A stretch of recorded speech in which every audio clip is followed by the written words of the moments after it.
Hello friends, ಎಲ್ರಿಗೂ happy Shivaratri. ಹಾಗೆ ನಾನು ಕೂಡ ಇವತ್ತು ಬ್ಲಾಗ್ನ ಸ್ಟಾರ್ಟ್ ಮಾಡಿದ್ದೀನಿ. ಈಗಷ್ಟೇ ಸ್ನಾನ ಎಲ್ಲ ಮುಗಿಸಿ ಬಂದೆ. ಸರಿ, ಇನ್ನು ದೇವ್ರ ಪೂಜೆ ಎಲ್ಲ ಆಗೋದಿದೆ. ಅದಾದ ನಂತರ ಇವತ್ತು ಮಧ್ಯಾಹ್ನಕ್ಕೆ ಅಡುಗೆ ಅಂತ ಮಾಡೋದಿದೆ. ಸಿಂಪಲ್ ಆಗಿ ಮಾಡೋದು ಇವತ್ತು ರೆಸಿಪೀಸ್. ಅಂದರೆ ಶಿವರಾತ್ರಿ ಇರೋದ್ರಿಂದ ನನ್ನ ಹಸ್ಬೆಂಡ್ಗೆ ಉಪವಾಸ ಇದೆ, ಅವರು ಏನೂ ತಿನ್ನಲ್ಲ. ನನಗೆ ಆ ಥರ ಏನೂ ಇಲ್ಲ, ನಾನು ಮಧ್ಯಾಹ್ನ ಊಟ ಎಲ್ಲ ಮಾಡ್ತೀನಿ. ಸೊ ಹಾಗಾಗಿ ಸಿಂಪಲ್ಲಾಗಿ ಏನಾದರೂ ಒಂದು ಅಡುಗೆ ಮಾಡ್ಕೊಳ್ತೀನಿ. ಹಾಗೆ ಈಗ ಪೂಜೆನ ಮಾಡೋಣ. ಪೂಜೆಗೆ ಹೂವೆಲ್ಲ ಬೇಕು. ನಿಮ್ಮ ಯೂನಿಟ್ ಹತ್ರ ತುಂಬ ಹೂ ಆಗುತ್ತೆ ಅಂತ ಹೇಳ್ತಿದ್ರಲ್ವ ಯಾವಾಗಲೂ, ಸ್ವಲ್ಪ ಹೂ ತಂದುಕೊಡಿ, ಎಲ್ಲ ಕಲರಿದು ಹೂನ ಮಿಕ್ಸ್ ಮಾಡಿ ತನ್ನಿ ಅಂತ ನನ್ನ ಹಸ್ಬೆಂಡ್ಗೆ ಹೇಳಿದ್ದೆ. ತಂದಿದ್ದಾರೆ, ತುಂಬ ಚೆನ್ನಾಗಿದೆ ಹೂಗಳು. ಅದನ್ನೆಲ್ಲ ನೀರಿಗೆ ಹಾಕಿಬಿಟ್ಟು ಚಿಮ್ಸಿ ಇಟ್ಟಿದ್ದೆ, ಹಾಗಾಗಿ ಒಂಚೂರು ಹಾಳಾಗಿಲ್ಲ, ತುಂಬ ಫ್ರೆಶ್. ಹೂವು ಇಲ್ಲದೆ ಪೂಜೆ ಮಾಡೋದಕ್ಕೆ ಏನೋ ಒಂಥರ ಸಮಾಧಾನ ಅನ್ಸಲ್ಲ. ಇವತ್ತಂತೂ ತುಂಬ ಖುಷಿ ಆಗ್ತಾಯಿದೆ ಹೂ ಸಿಕ್ಕಿದೆ ಅಂತ.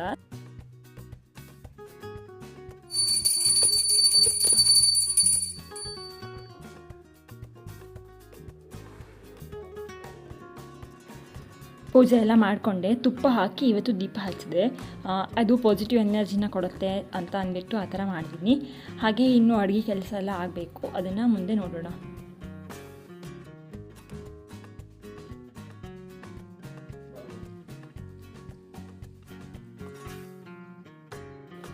ಸ್ನಾನ ಮಾಡಿ ಅಡುಗೆ ಸ್ಟಾರ್ಟ್ ಮಾಡೋಣ ಅಂತ ಕಾಯ್ತಾ ಇದ್ದೆ. ಬೆಳಗ್ಗೆಯಿಂದ ಏನೂ ತಿಂದಿರಲಿಲ್ಲ, ಸ್ನಾನ ಆಗಿರಲಿಲ್ಲ ಅಂತ ಅಂದ್ಬಿಟ್ಟು ಈಗ ಸ್ನಾನ ಮಾಡ್ಕೊಂಡು ಬಂದೆ. ಪೂಜೆ ಇನ್ನೂ ಎಲ್ಲ ಆಯ್ತಲ್ಲ ಅಂತ ಹೆಸರು ಕಾಳನ್ನ ಬೇಯೋದಕ್ಕೆ ಹಾಕಿದ್ದೀನಿ. ಅದು ಬೇಗ ಬೇಯೋದ್ರಿಂದ ವಿಷಿಲೇನು ಹಾಕಿದೆ ಹಾಗೆ ಬೇಯಿಸ್ಕೊಂಡೆ.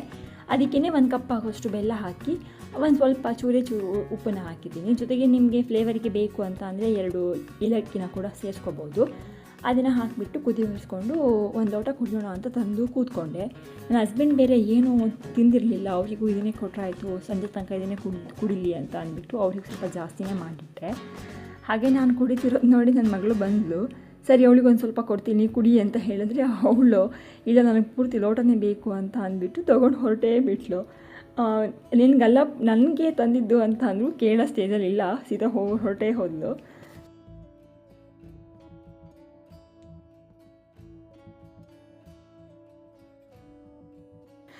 ಸರಿ, ಇನ್ನು ಮಧ್ಯಾಹ್ನಕ್ಕೆ ಅಡುಗೆ ಏನಾದರೂ ಆಗಬೇಕು ಅಂತ ಅಂದ್ಬಿಟ್ಟು ಅಡುಗೆ ಮಾಡೋಣ ಅಂತ ಬಂದೆ.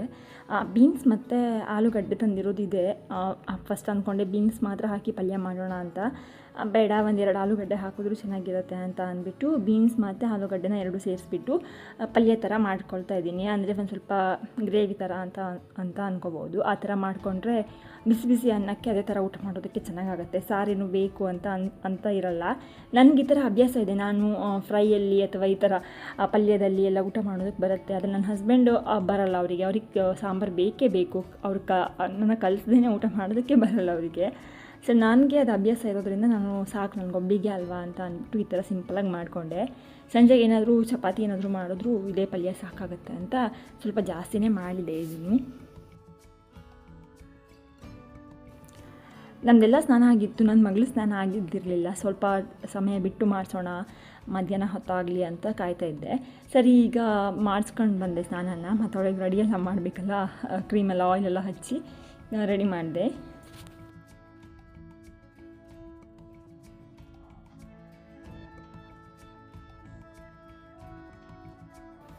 ತರಕಾರಿ ಹೆಚ್ಚಾಗಿತ್ತು, ಈಗ ಪಲ್ಯನ ಮಾಡ್ಕೊಳ್ಳೋಣ ಅಂತ ಅಂದ್ಬಿಟ್ಟು ಒಂದು ಪ್ಯಾನಿಗೆ ಎಣ್ಣೆನ ಹಾಕಿ ಅದಕ್ಕೆ ಸ್ವಲ್ಪ ಸಾಸಿವೆನ, ಹಾಗೆ ಜೊತೆಗೆ ಒಂದು ಸ್ವಲ್ಪ ಜೀರಿಗೆನ ಹಾಕಿ ಅದಕ್ಕೆ ಸ್ವಲ್ಪ ಒಗ್ಗರಣೆಗೆ ಉದ್ದಿನ ಬೇಳೆನ ಹಾಕ್ತಿದ್ದೀನಿ. ಇವತ್ತು ಶಿವರಾತ್ರಿ ಇರೋದ್ರಿಂದ ಈರುಳ್ಳಿ ಮತ್ತು ಬೆಳ್ಳುಳ್ಳಿನ ಸೇರಿಸದೆ ಅಡುಗೆ ಮಾಡ್ಕೊಳ್ತೀನಿ. ಯಾವುದಕ್ಕೂ ಇವತ್ತು ಈರುಳ್ಳಿ ಬೆಳ್ಳುಳ್ಳಿನ ಸೇರಿಸ್ತಾ ಇಲ್ಲ. ಈ ಸಂಕಷ್ಟಿ ಮಾಡೋ ದಿನ ಮತ್ತು ಈ ಥರ ಏನಾದರೂ ಹಬ್ಬ ಎಲ್ಲ ಬಂದಾಗ ಈರುಳ್ಳಿ ಬೆಳ್ಳುಳ್ಳಿನ ಅವಾಯ್ಡ್ ಮಾಡ್ತೀನಿ, ತಿನ್ನಲ್ಲ ಆ ದಿನ. ಸರಿ, ಅದಕ್ಕೊಂದು ಟೊಮೊಟೊನ ಕೂಡ ಹಾಕಿಬಿಟ್ಟು ಹೆಚ್ಕೊಂಡಿರುವಂಥ ತರಕಾರಿನ ಆ್ಯಡ್ ಮಾಡಿ ಅದಕ್ಕೆ ಸ್ವಲ್ಪ ಅರಿಶಿನ ಪುಡಿ ಜೊತೆಗೆ ಒಂದು ಸ್ವಲ್ಪ ಉಪ್ಪು, ಹಾಗೆಯೇ ನಿಮಗೆ ಬೇಕು ಅಂತ ಅಂದರೆ ಸ್ವಲ್ಪ ಸಾಂಬಾರು ಪುಡಿ ಏನಾದರೂ ಇದ್ದರೆ ಹಾಕ್ಬೋದು. ನಾನಿಲ್ಲಿ ಖಾರಕ್ಕಂತ 4 ಹಸಿರು ಮೆಣಸಿನಕಾಯಿನ ಹಾಕಿಬಿಟ್ಟು ಅದಕ್ಕೆ ಬೇಕಾದಷ್ಟು ನೀರು ಬೇಕು, ಅಷ್ಟು ನೀರನ್ನು ಕೂಡ ಹಾಕಿ ಬೇಯಲಿಕ್ಕೆ ಬಿಡ್ತಾ ಇದ್ದೀನಿ.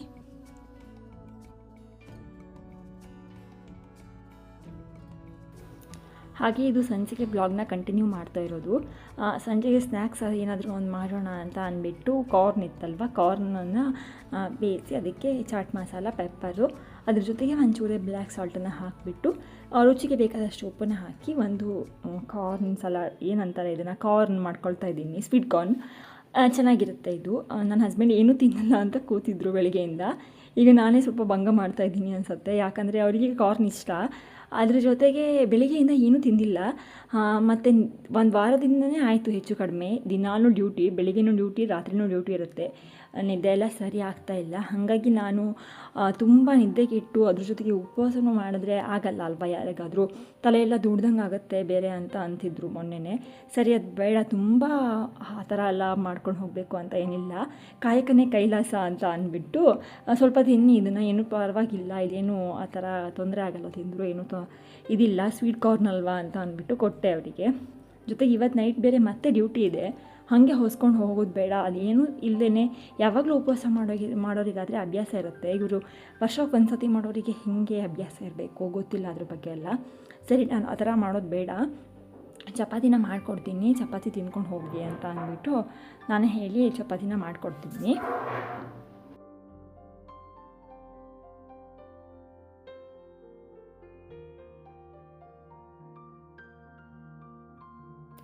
ಇಲ್ಲಿ ಚಪಾತಿಗೆ ಒಂದು ಅರ್ಧ ಬೀಟ್ರೋಟನ್ನು ಹಾಕಿಬಿಟ್ಟು ಅದನ್ನು ಗ್ರೈಂಡ್ ಮಾಡಿಕೊಂಡು ಆ ಪೇಸ್ಟಲ್ಲಿ ಚಪಾತಿ ಹಿಟ್ಟನ್ನು ಕಲಿಸ್ತಾ ಇದ್ದೀನಿ. ನಾನು ಹಿಂದೆ ಒಂದು ಸತಿ ಬ್ಲಾಗಲ್ಲಿ ತೋರಿಸಿದ್ದೆ ಯಾವ ರೀತಿ ಚಪಾತಿನ ಬೀಟ್ರೋಟಿಂದ ಮಾಡೋದು, ಬೀಟ್ರೋಟ್ ಚಪಾತಿನ ಯಾವ ರೀತಿ ಮಾಡೋದು ಅಂತ ತೋರಿಸಿದ್ದೆ.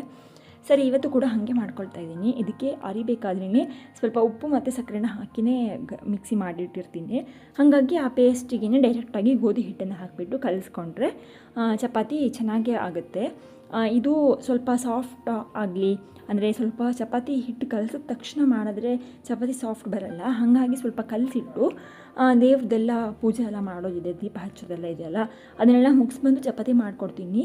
8 ಗಂಟೆ ಹಾಗೆ ಹೊರಡೋದು ಅಂತ ಅಂದರು. ಸರಿ, ಅಷ್ಟರೊಳಗೆ ಮಾಡಿದ್ರೆ ಆಯಿತು ಅಂತ ಅಂದ್ಬಿಟ್ಟು ದೇವ್ರ ಪೂಜೆನ ಮಾಡೋದಕ್ಕೆ ಅಂತ ಹೊರಟೆ.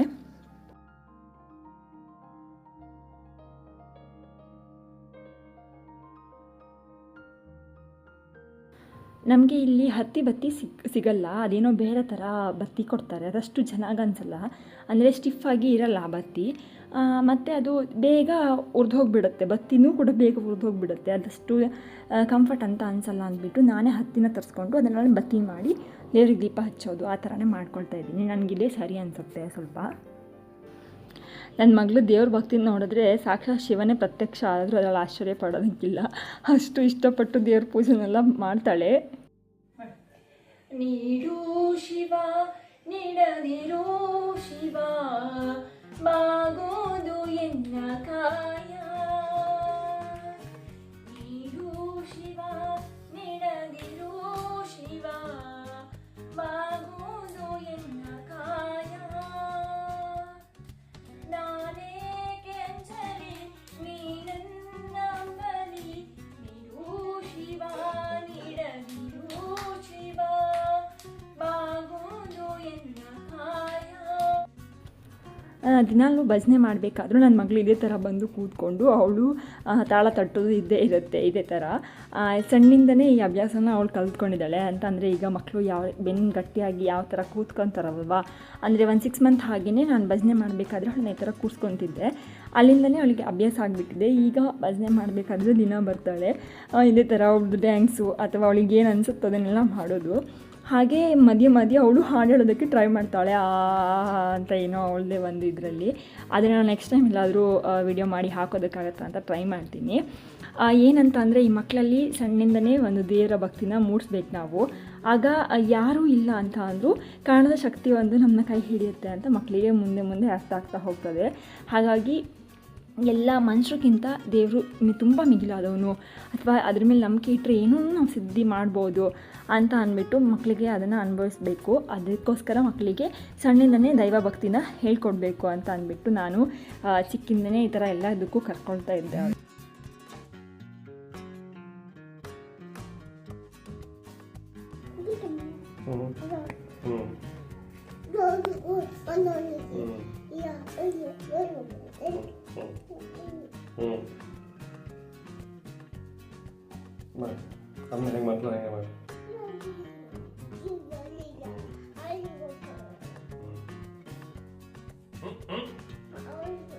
ಅಪ್ಪನ ಮೈ ಒರೆಸೋದಲ್ಲ.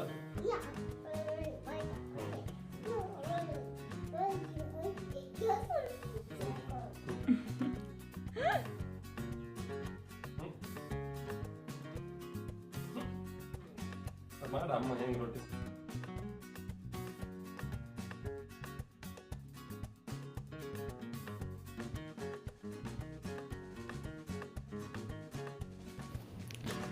ಹಾಗೆ ಚಪಾತಿನ ಮಾಡಿಕೊಂಡು ಅದರ ಬೆಳಿಗ್ಗೆ ಮಾಡಿರೋ ಪಲ್ಯನೇ ಇತ್ತಲ್ವ ಅದನ್ನು ಅದ್ರ ಜೊತೆಗೆ ಚಪಾತಿನೂ ಹಾಕ್ಕೊಟ್ಟೆ.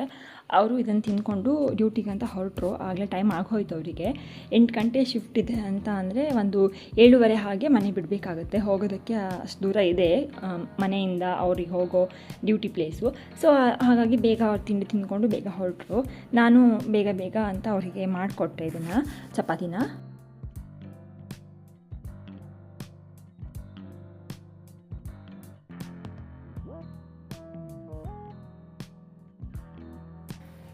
ಸರಿ, ಕೆಲಸ ಎಲ್ಲ ಮುಗೀತು. ತಿಂದಿದ್ದಾಯಿತು. ತಿಂದಿರೋದನ್ನೆಲ್ಲ ವಾಶ್ ಮಾಡಿ ಕ್ಲೀನ್ ಮಾಡಿ ಇಟ್ಟಿದ್ದು ಆಯಿತು.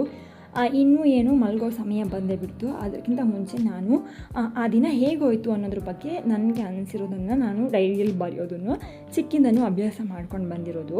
ಅಂದರೆ ಸ್ಕೂಲಲ್ಲಿ ಹೋಗಬೇಕಾದ್ರೇ ಈ ಥರ ಮಾಡ್ತಾಯಿದ್ದೆ. ಆ ದಿನ ಹೇಗಿತ್ತು, ಆ ದಿನದಲ್ಲಿ ಏನೇನೆಲ್ಲ ಸ್ಪೆಂಡ್ ಮಾಡಿದೆ, ಏನನ್ನು ಗೇನ್ ಮಾಡಿದೆ, ಏನು ಅರ್ಥ ಆಯಿತು ಆ ದಿನದ ಬಗ್ಗೆ, ಯಾರಾದರೂ ಮನಸ್ಸಿಗೆ ಬೇಜಾರು ಮಾಡಿದರೆ ಅಥವಾ ತುಂಬ ಖುಷಿಯಾಗಿದ್ದರೆ, ಯಾರನ್ನಾದ್ರೂ ಮೀಟ್ ಮಾಡಿದರೆ, ಈ ಥರ ಏನು ಅನಿಸುತ್ತೋ ಆ ದಿನದಲ್ಲಿ ಅದನ್ನು ಬರೆದಿಡೋದು. ಅದು ತುಂಬ ಒಳ್ಳೆಯ ಅಭ್ಯಾಸ ಕೂಡ ಹೌದು. ನನ್ನ ಹತ್ರ ಏನಾದರೂ ನಿಮಗಿರೋ ಒಂದು ಒಳ್ಳೆಯ ಹವ್ಯಾಸ ಹೇಳಿ ಅಂತ ಅಂದರೆ ಮೇ ಬಿ ಇದನ್ನೇ ಹೇಳ್ತೀನಿ ಅನಿಸುತ್ತೆ. ಇದು ನನಗೆ ತುಂಬ ಹೆಲ್ಪ್ಫುಲ್ ಆಗಿದೆ.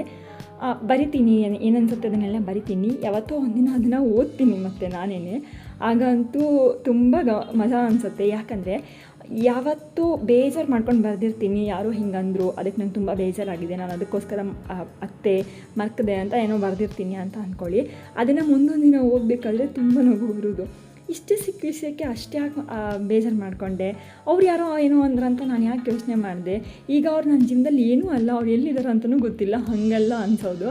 ಸರಿ, ನೀವು ಯಾವ ರೀತಿ ಶಿವರಾತ್ರಿನ ಸೆಲೆಬ್ರೇಟ್ ಮಾಡಿದ್ದೀರಾ ಅಂತ ಕಮೆಂಟಲ್ಲಿ ತಿಳಿಸಿ. Take care.